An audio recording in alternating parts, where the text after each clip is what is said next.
और question our में शुरुआत आज सबसे बड़ी इसी खबर से। आज एनटीपीसी की ऊंचाहार इकाई में बॉयलर फटने से एक बड़ा हादसा हो गया। भीषण आग की लपटों में 16 लोगों की मौत हो चुकी है, 100 से ज़्यादा लोग जख्मी हैं।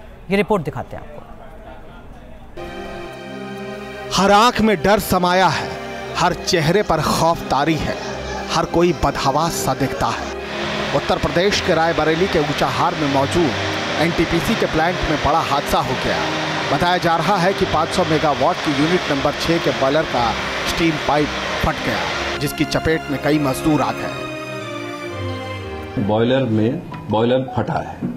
मेरी डायरेक्टर वहां के एनटीपीसी से बात हुई दिल्ली, उन्होंने बताया कि बॉयलर में एक पाइप जाता है जो, और उस बॉयलर के साथ नीचे फर्नेस होता है।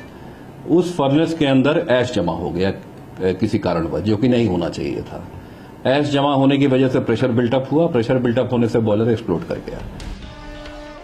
आनन फानन में राहत और बचाव टीम एक्शन में आ गई। लोगों को बाहर निकालने की कोशिश शुरू कर दी गई, लेकिन मौत का आंकड़ा बढ़ने की आशंका अब भी बनी हुई है। बताया जा रहा है कि फंसे लोगों को निकालते समय कईयों की सांसें थम गई। बुरी तरह जख्मी लोगों को अस्पताल पहुंचाया गया।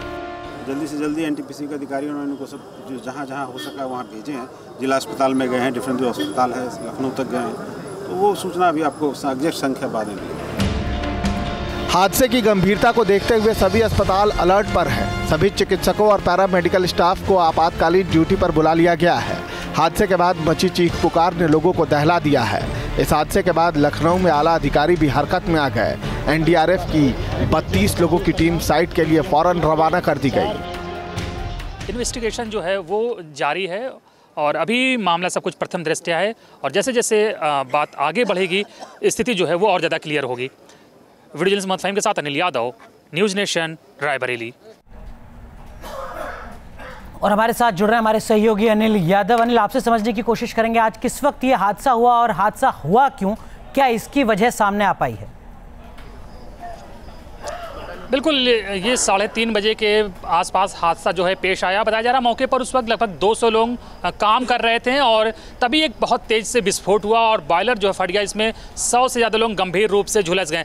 घायलों को सबसे पहले कैंपस में, जो कि एनटीपीसी कैंपस है, वहाँ पर ये जीवन ज्योति हॉस्पिटल है, यहाँ पर लाया गया। घायलों को प्राथमिक उपचार करने की कोशिश की गई, लेकिन जब स्थिति इस हॉस्पिटल के बस के बाहर लगी और इतने ज़्यादा गंभीर रूप से लोग घायल थे, तब उन्हें जो आसपास के दूसरे ज़िले हैं जैसे लखनऊ या इलाहाबाद या प्रतापगढ़ होते हुए इलाहाबाद, उनको रेफ़र किया गया और कोशिश की गई कि जल्द से जल्द उन्हें बेहतर चिकित्सा सुविधाएँ दी जाएँ।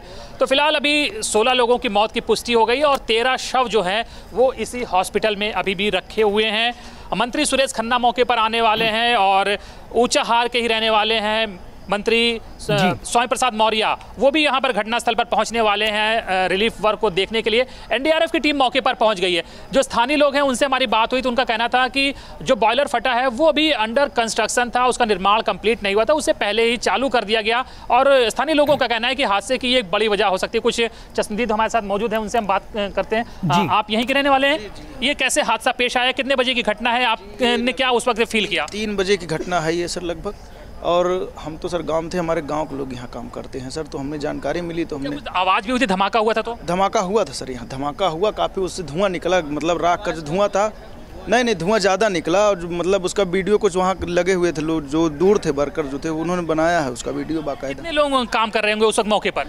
मौके पर सर जो है करीब जो है 400-500 आदमी काम करते हैं वहाँ। बिल्कुल, तो बिल्कुल ये अलग अलग आंकड़े, हालांकि आधिकारिक आंकड़ा नहीं है। जो प्रशासन है वो कह रहा है लगभग 200 के आसपास लोग थे, लेकिन स्थानीय लोग हैं तो उनके पास आधिकारिक आंकड़े नहीं, वो इसलिए कुछ बढ़ा चढ़ा कर बात बता रहे हैं। एक बड़ा हादसा उत्तर प्रदेश के रायबरेली में एनटीपीसी प्लांट में, लेकिन राहत बचाव का काम जारी है और उत्तर प्रदेश सरकार की तरफ से मदद का ऐलान भी किया गया है। और आगे बढ़ते हैं और बात करते हैं चुनावी दंगल की।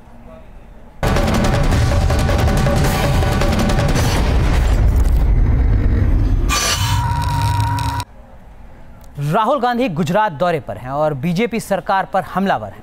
राहुल गांधी भरूच में रोड शो कर रहे थे, उसी वक्त भीड़ में से एक लड़की ने राहुल गांधी से सेल्फी की सिफारिश कर दी। फिर क्या था, राहुल गांधी ने भी लड़की को मना नहीं किया, बल्कि लड़की के साथ सेल्फी खिंचवाई। लड़की ने राहुल को एक बुके भी दिया। उसके बाद लड़की वैन से नीचे उतर गई। उसके बाद राहुल ने लोगों से हाथ भी मिलाया। वहीं दूसरी तस्वीर राहुल गांधी ने मार्शल आर्ट्स की पोस्ट की है।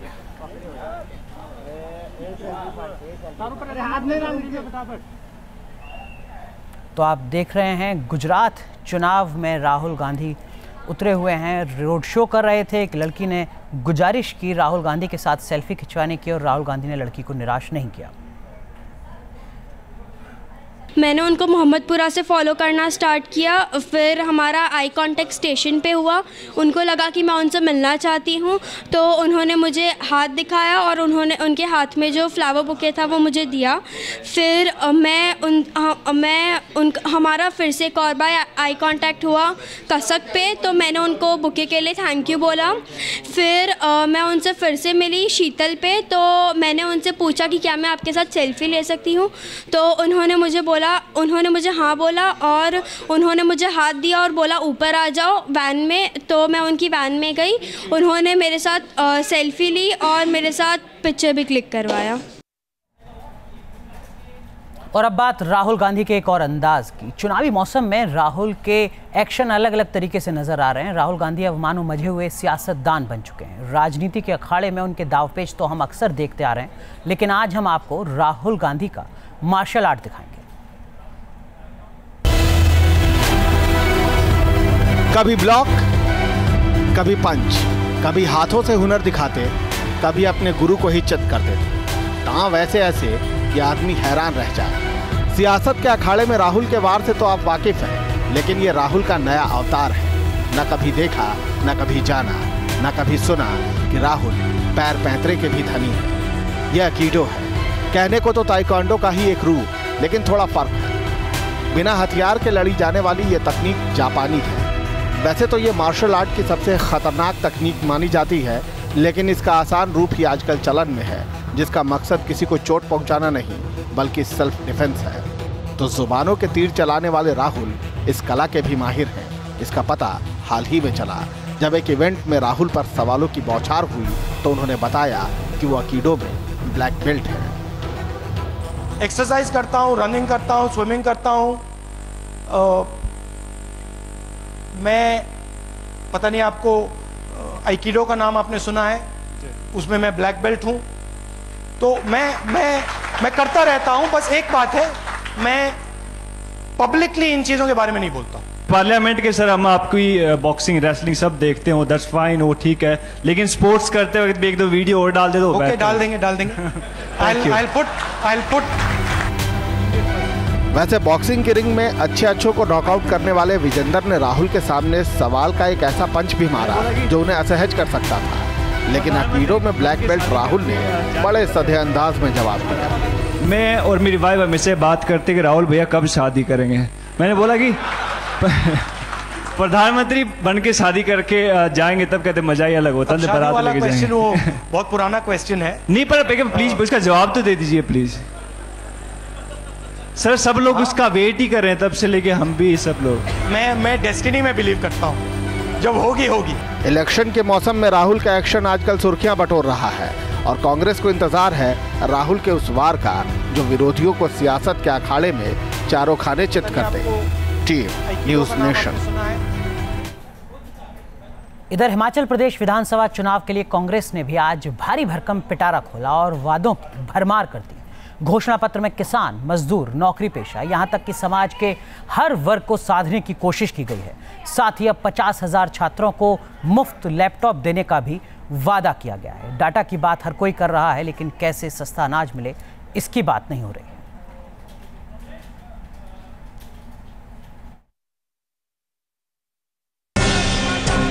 देश के दो अहम राज्यों गुजरात और हिमाचल में चुनावी शोर है।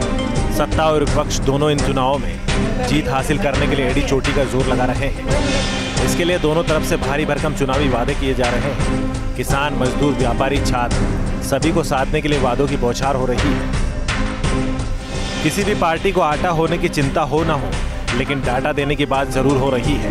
बीजेपी के बाद अब कांग्रेस ने भी पार्टी के वरिष्ठ नेता सुशील कुमार शिंदे और सीएम कैंडिडेट वीरभद्र सिंह की मौजूदगी में हिमाचल प्रदेश के लिए घोषणा पत्र जारी किया, जिसमें न्यूनतम मजदूरी 350 रुपए करने, गरीब परिवार के 50,000 छात्रों को 1 GB डेटा के साथ लैपटॉप देने का वादा किया गया।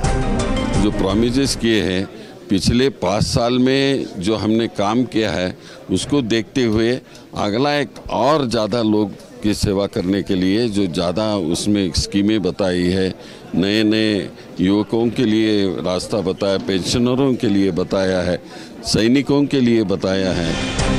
इस मौके पर कांग्रेस के सीएम कैंडिडेट वीरभद्र सिंह ने पीएम मोदी और अमित शाह पर अलग ही अंदाज में वार किया। मोदी जी और श्री अमित शाह फोर फ्रंट में थे, अब उनको हार का अंदाजा लग रहा है। 4 दिन पहले बीजेपी ने भी हिमाचल के लिए विजन डॉक्यूमेंट जारी किया था, जिसमें वादों की भरमार थी। अगर दोनों पार्टियों के घोषणा पत्र को देखा जाए तो कई वादे दोनों तरफ से किए गए हैं। कांग्रेस ने 50,000 छात्रों को लैपटॉप, 1 GB डेटा देने का वादा किया है, तो बीजेपी ने लैपटॉप और टैबलेट फ्री देने के साथ ही 1 GB डेटा भी देने का वादा किया है। कांग्रेस ने महिलाओं के लिए हर शहर में हॉस्टल बनाने का वादा किया है, तो बीजेपी ने सशक्त स्त्री केंद्र की स्थापना का वादा किया है। कांग्रेस ने अनुसूचित जाति के छात्रों को शिक्षावृत्ति का वादा किया है, तो बीजेपी ने BPL परिवार को स्नातक तक फ्री में शिक्षा का वादा किया है। कांग्रेस ने बुजुर्गों को 1300 से 1500 रुपए पेंशन का वादा किया है, जबकि बीजेपी ने 60 साल से ऊपर के लोगों को पेंशन के साथ ही निःशुल्क 4 धाम की यात्रा का वादा किया है। कांग्रेस ने किसानों को 1 लाख रुपए तक ब्याज मुक्त लोन देने का वादा किया है, जबकि बीजेपी ने 2022 तक हर गरीब को छत देने का वादा किया है। अगर कांग्रेस की सरकार बनी तो 1.5 लाख नौकरियों का सृजन किया जाएगा, जबकि बीजेपी का वादा है कि हेली एम्बुलेंस की सुविधा शुरू की जाएगी। कांग्रेस ने हर गांव से सड़क जोड़ने का वादा किया है, तो साथ ही सारे वादे 5 साल के भीतर पूरे करने का भरोसा दिया है। वादों के भरमार के बीच हिमाचल का दंगल जारी है। अब 9 नवंबर को होने वाला मतदान ही बताएगा कि किसके वादों में कितना दम है। वीडियो जर्नलिस्ट श्रवण के साथ विशाल ठाकुर, न्यूज़ नेशन, शिमला।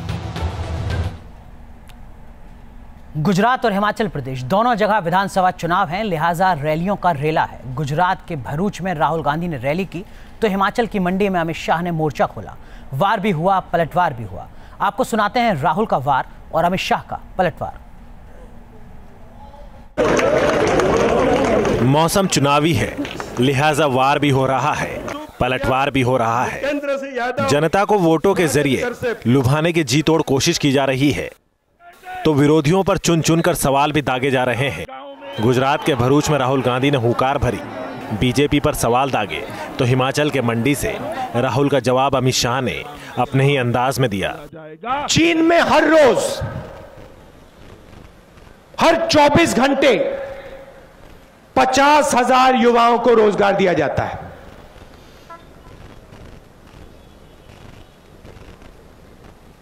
आबादी तकरीबन एक है, चीन की और हिंदुस्तान की।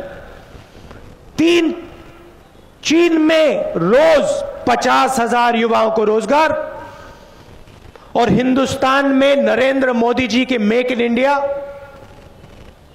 हिंदुस्तान में 450 युवाओं को 24 घंटे में रोजगार देता है। हमें तो 3 ही साल हुए हैं, आप हमारा हिसाब मांगते हो। आपने 3 पीढ़ी तक देश पर राज किया। मैं आपको पूछना चाहता हूं, कांग्रेस ने क्या विकास? जब मोदी जी ने शासन लिया, देश के 60 करोड़ लोगों के घर में बैंक अकाउंट नहीं था।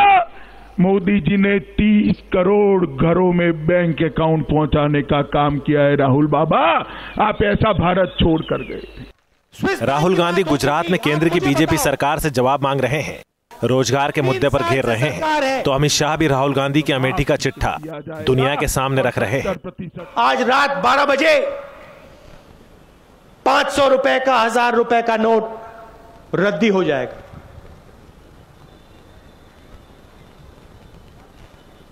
छोटे दुकानदार, किसान, छोटे बिजनेस वाले, मिडिल साइज बिजनेस वाले, वो सब कैश में काम करते हैं। वो चोर नहीं है, वो काला धन नहीं है, क्योंकि मोदी जी को एक बात नहीं समझ आई, पूरा का पूरा कैश काला धन नहीं है, और पूरा का पूरा काला धन कैश में नहीं है। मैं अभी अमेठी गया था। अमेठी, अब योगी जी की सरकार आई है, भाजपा की सरकार आई है। अमेठी में 3 पीढ़ी से गांधी परिवार के लोग संसद सदस्य बनते हैं। 3 पीढ़ी से जरा जोर से बोलिए भाई, कितनी पीढ़ी से बनते हैं? 3 पीढ़ी के बाद भी, आजादी के 70 साल के बाद भी अमेठी में कलेक्टर का दफ्तर नहीं था, उसका भूमि पूजन मैं करके आया हूं। चुनावी माहौल में सियासी गर्माहट अभी से तेज हो चुकी है। दोनों राज्यों के चुनाव बीजेपी और कांग्रेस के लिए किसी अग्नि परीक्षा से कम नहीं है। ऐसे में वार और पलटवार का दौर थमेगा, यह कहना अभी मुश्किल है। Team news nation. Hoshiyar Singh को मारकर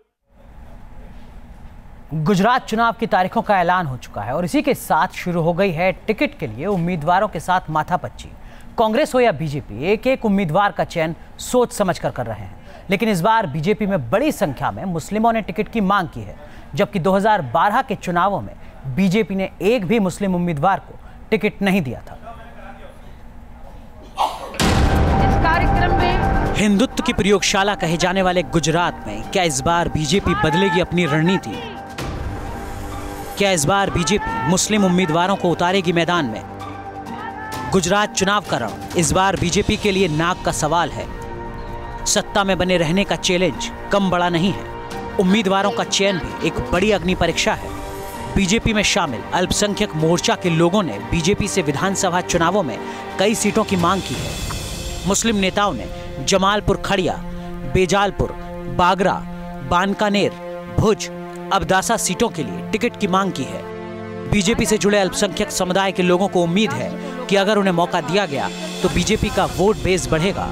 यहाँ हर एक उम्मीदवार को निरीक्षकों के सामने, पार्लियामेंट्री बोर्ड के सामने अपनी बात रखने का अधिकार होता है और उस तरीके से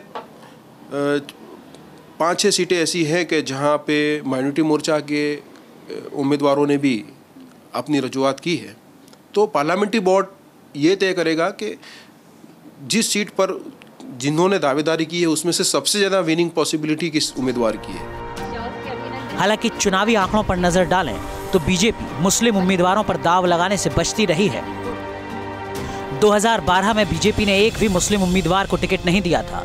1980 के बाद बीजेपी के इतिहास में सिर्फ एक बार ऐसा मौका आया है जब उसने गुजरात विधानसभा चुनाव में किसी मुस्लिम को उम्मीदवार बनाया है।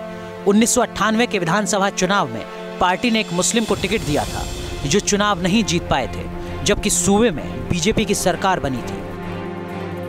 अल्पसंख्यकों को नजरअंदाज करने के मसले पर कांग्रेस नेता हमलावर हैं। आप देखिए कि जितना भी यूपी का चुनाव रहा हो या देश में बहुत सारे चुनाव हुए, क्यों कहीं पर भी टिकट नहीं दिया गया?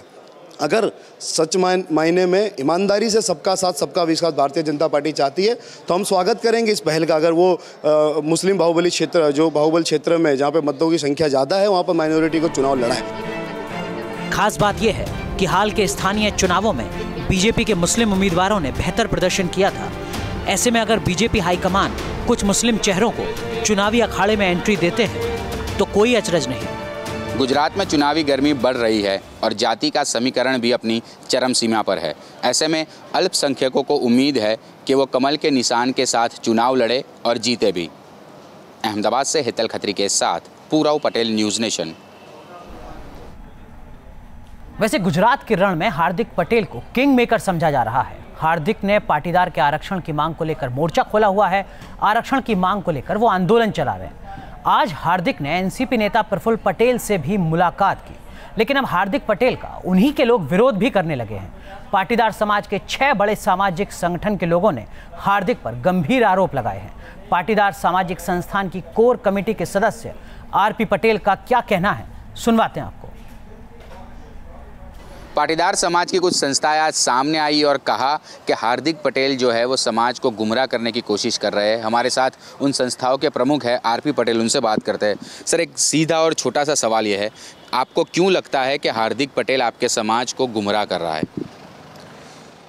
पाटीदार समाज में जो आंदोलन हुआ, वो आंदोलन का जो प्रमुख मुद्दा रहा है ओबीसी में पाटीदार समाज का समाविष्ट करने की बात का मुद्दा प्रमुख रहा है। उस मुद्दे को लेकर अनामत आंदोलन हुआ है।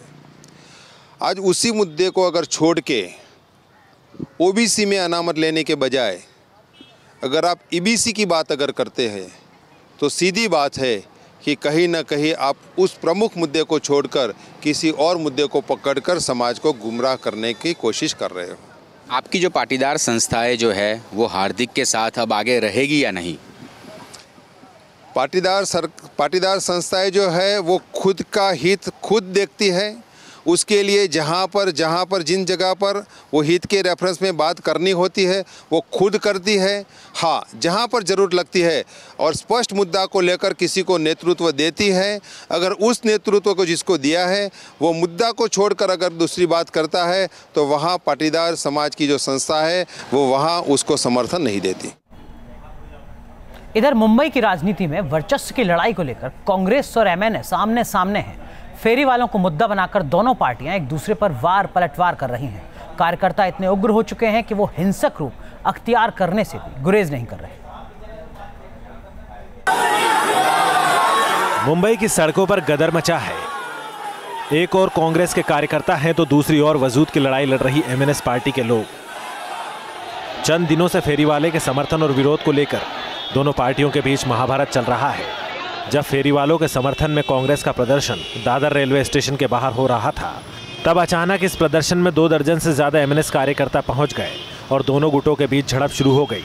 मुंबई में फेरी वालों के मुद्दे को लेकर राजनीतिक जंग छिड़ी हुई है। आज कांग्रेस ने फेरी वालों के सम्मान में एक सभा का आयोजन किया और जिसमें एमएनएस के लोगों ने खलल मचाई है। इस वक्त मैं दादर इलाके में हूं, आपको दिखाना चाहूँगा। ये दरअसल यहाँ के एक लोकल नेता जिनका नाम नितिन पाटिल बताया जा रहा है, ये उनका घर है। घर बंद पड़ा हुआ है। घर के सामने कांग्रेस की लोगो लगी हुई उनकी कार जो है वो खड़ी हुई है, लेकिन अपना वर्चस्व दिखाने के लिए एमएनएस के कार्यकर्ताओं ने इस कार पर हमला किया, इस कार पर पथराव किया, जिसकी वजह से कार के शीशे जो हैं वो टूट चुके हैं। फेरी वाला सम्मान मार्च निकाला था दादर मार्केट में और वो हमारा चला। उसमें भी इन लोगों ने उन्होंने एक पत्थरबाजी करने की कोशिश की। हम लोग ने जो शांति मार्च कर रहे थे उस पर पत्थरबाजी की। इसका मतलब है कि ये लोग कोई शांतिप्रिय आदमी नहीं है। इन्होंने कभी कायदा सुव्यवस्था का कभी रिस्पेक्ट नहीं किया। लॉ एंड ऑर्डर मानते नहीं है। ये खुद हुकुमशाही के माध्यम से चलने वाले आदमी है। महाराष्ट्र नवनिर्माण पार्टी यानी एमएनएस फेरीवालों के खिलाफ मुहिम चला रही है। हाल ही में पार्टी कार्यकर्ताओं ने फेरीवालों के साथ मारपीट भी की थी, जिसके बाद फेरीवालों ने भी जवाबी हमला किया था। कुछ दिनों पहले एल्फिस्टन पुल हादसे के बाद राज ठाकरे की पार्टी से जुड़े लोगों ने मुंबई में फेरीवालों की पिटाई की थी। इन लोगों ने फेरीवालों का सामान भी सड़क पर फेंक दिया था। आरोप है कि एमएनएस कार्यकर्ताओं को जब पुलिस ने रोकने की कोशिश की थी, तब राज ठाकरे के कार्यकर्ताओं ने पुलिस के साथ भी बदतमीजी की थी। उत्तर भारतीयों के खिलाफ मुहिम एमएनएस के लिए कोई नई बात नहीं है। पार्टी जब से बनी है तभी से वो लाइमलाइट में आने के लिए उत्तर भारतीयों के खिलाफ अभियान चलाती रही है। दरअसल दोनों ही पार्टियां अपनी अस्तित्व को लेकर मुंबई में लड़ रही हैं और इसी के चलते अब फेरी वालों को मुद्दा बनाकर राजनीति कर रही हैं। वीडियो जर्नलिस्ट सुरेंद्र जाधव के साथ शैलेंद्र सिंह, न्यूज़ नेशन, मुंबई।